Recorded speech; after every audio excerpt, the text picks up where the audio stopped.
Hello everyone, Zoe's here with another video and another guest.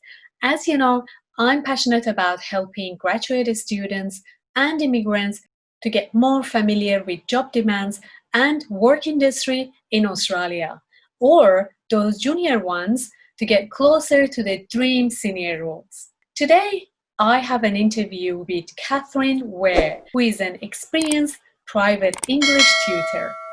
If you want to know more, hit the subscribe button and watch the video.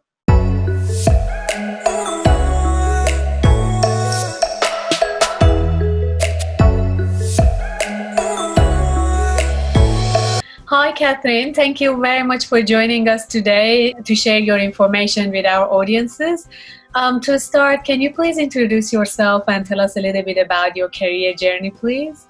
Sure. Well, hi there, Zoe, and thank you very much for having me with you today. It's great to be here. So, yes, I originally started off in the tourism industry. I had 9 years in the travel industry, and then decided on a major career change. So I decided to follow my dreams and get into education. I studied a Bachelor of Education for early childhood.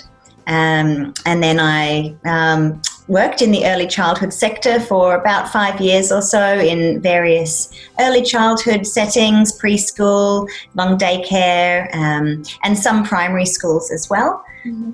And I soon realized that my real passions were with small groups of children or just one-on-one, because the extra stresses that come with a large classroom of 25 or 30 children just wasn't really for me.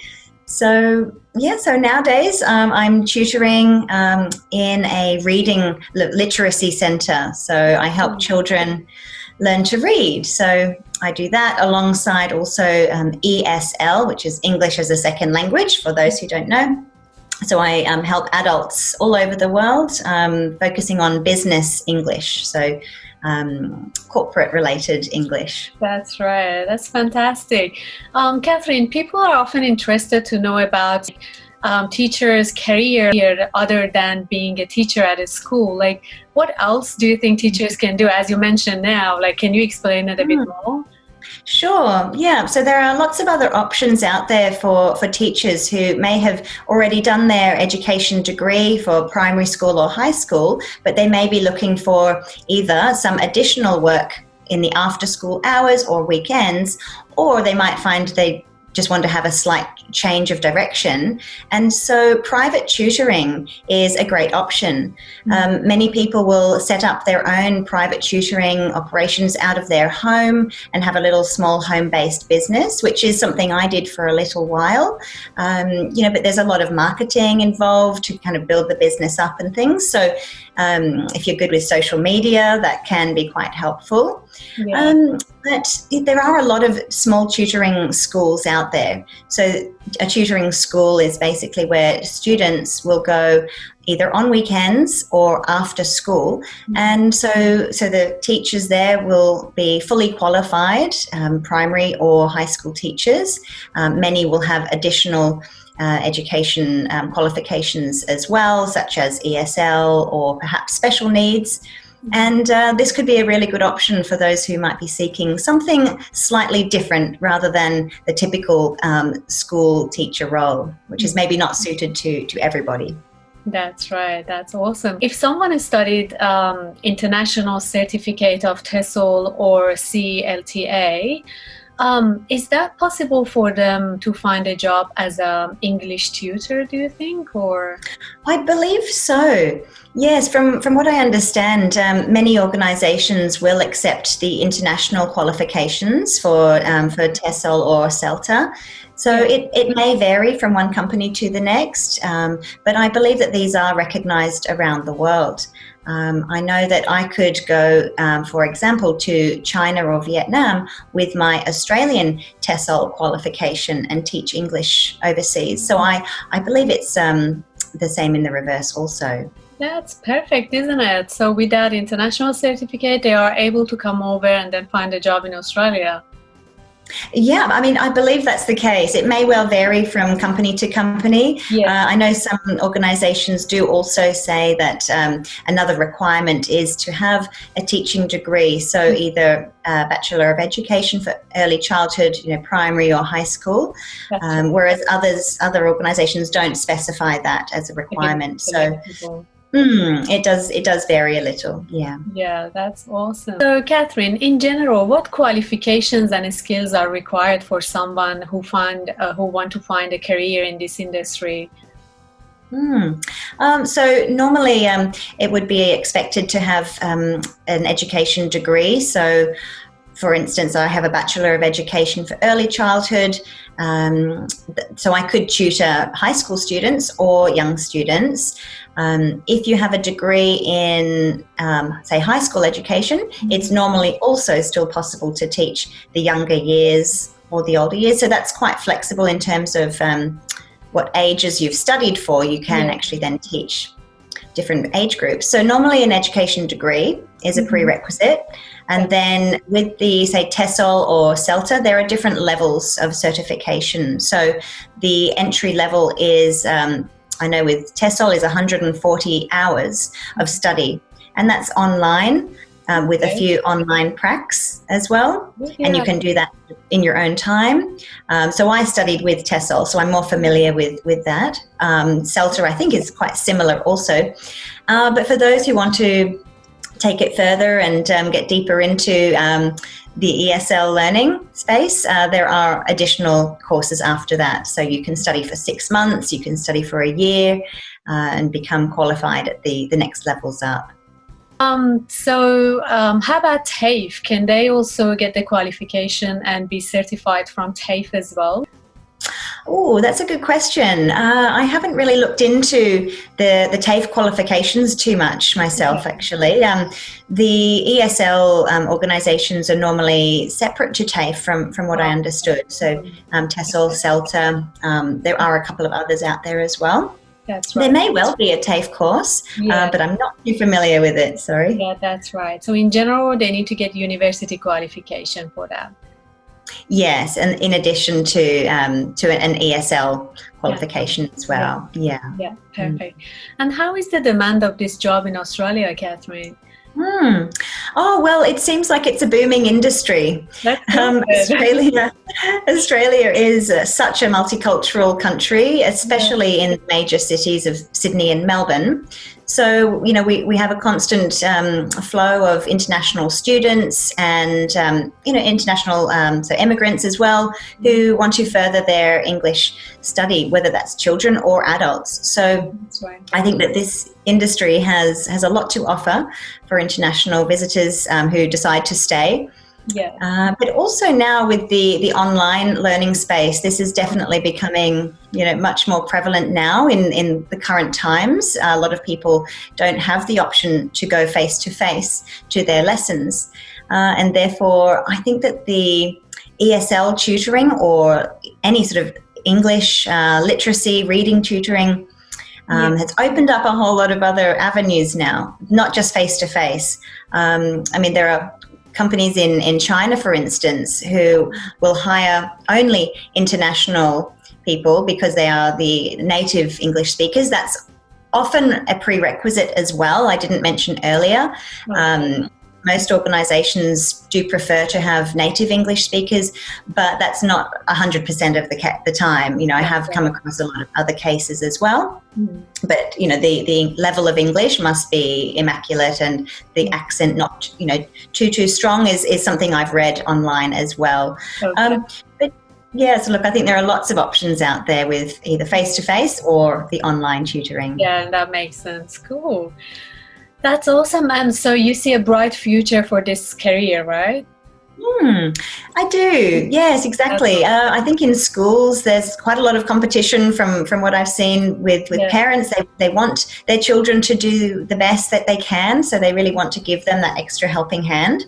whether it's ESL, English as a second language, or whether it's just to increase their reading skills. A lot of the children that I work with, they're born and raised in Australia, and English is their first language, but they may need a bit of extra help with reading.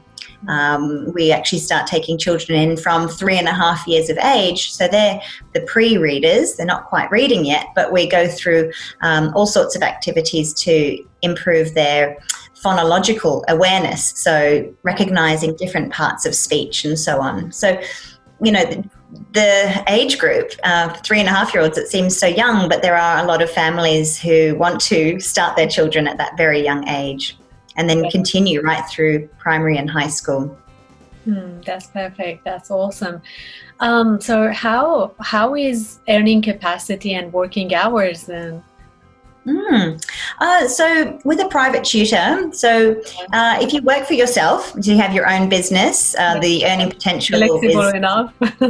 yeah, it can be much higher if you work for yourself, but working for other organizations, look, I'd say the rough ballpark figure might be from about $35 up to about $65 per hour. Normally a tutor won't necessarily have an annual salary. It's more just on an hourly rate, because you basically are, you're working when you have a student with you. And there's always a little bit of extra time planning that goes into preparing lessons. If you're doing private sessions, you have to plan and prepare all of the lesson content, which can be quite time consuming. And that tends to be also why, some do charge a higher rate. The rate will depend quite a lot as well on the qualifications. So I have seen some private tutors charging around about $100 per hour, Australian dollars. So, whereas if you're, young and not very experienced and maybe a university student, they actually might charge only about sort of $30 an hour. So it really varies, but I'd say on average it's sort of around the, let's say 40 to 60 mark per hour as an average. Yeah, cool. Thank you. And working hours is definitely flexible for a tutor, isn't it?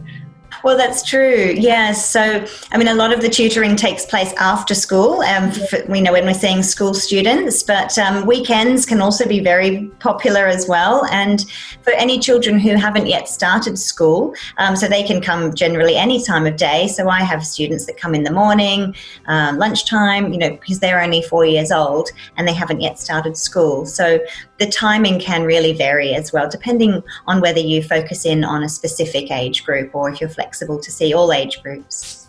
That's awesome. Thank you very much for sharing your information, Catherin. I'm sure it's going to be very helpful for audiences. I hope so. Another question that I know about, like your character, I know how you are aware about healthy life and also caring about the planet.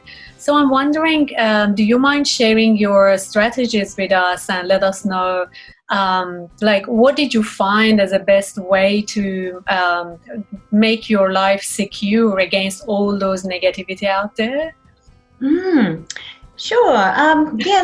There are so many different ways that I like to focus on keeping a strong, healthy mind and a strong, healthy body. So everything from constant, continuous exercise regime, keeping up with exercise, plenty of sunshine and drinking lots of water. Those are sort of the basics. Exactly. Also, of course, eating lots of fresh fruit and vegetables. I try not to eat too many processed foods. I'm growing a lot of my own vegetables at home now as well. Great. Which is great. It's very rewarding and time consuming, but it's worth it. I like knowing kind of where my food has come from, and it's not sprayed with pesticides and things like that. So look, I think mindfulness is a big part of it too. So in the world of education, it can get quite stressful, especially for children as well at school. There's a lot of pressure. So I really believe in meditation and mindfulness practices. So taking time out for yourself and doing things that you enjoy, whether it's reading a book or doing a hobby, going for a walk on the beach, just to have that sort of that downtime and de-stress. Yeah. So, there's other ways too. I like to live a very low tox lifestyle. So I've had a very sort of big, deep cleanse of my home and personal products and things. So I try and reduce the amount of chemicals, because that can also wreak havoc on our health, on our immune system and all sorts. So yeah, I mean, look, I use a particular range of products called Young Living, which is beautiful. It's all very, it's all low toxin, plant-based, and I use the essential oils from that as well to help just enhance different areas of my life. So meditation and mindfulness, they come into play quite a lot, and just as a natural form. It's basically my medicine cabinet in a bottle from the plant. Yeah. Amazing. That's awesome. That's good to know there's something that can help you to get out of all those chemical out there and to get kind of like a healthy life. Absolutely. Yeah. It's nice to feel healthy and on the inside and out. That's right. Awesome. Thank you very much, Catherin. Is there any other tip or advice that you're going to share? Well, look, I think it's important to follow your dreams. So if you're considering getting into the world of tutoring, whether that's ESL or literacy or even maths tutoring, any sort of one-on-one small group tutoring, it's very, very rewarding. It's that feeling of helping somebody and seeing the difference in their lives. So I'd say go for it. Okay, guys, hope you enjoyed watching the conversation. Please give me thumbs up if you like the video and comment below if you have any questions. Don't forget to subscribe to my channel if you want me to provide more video like this for you.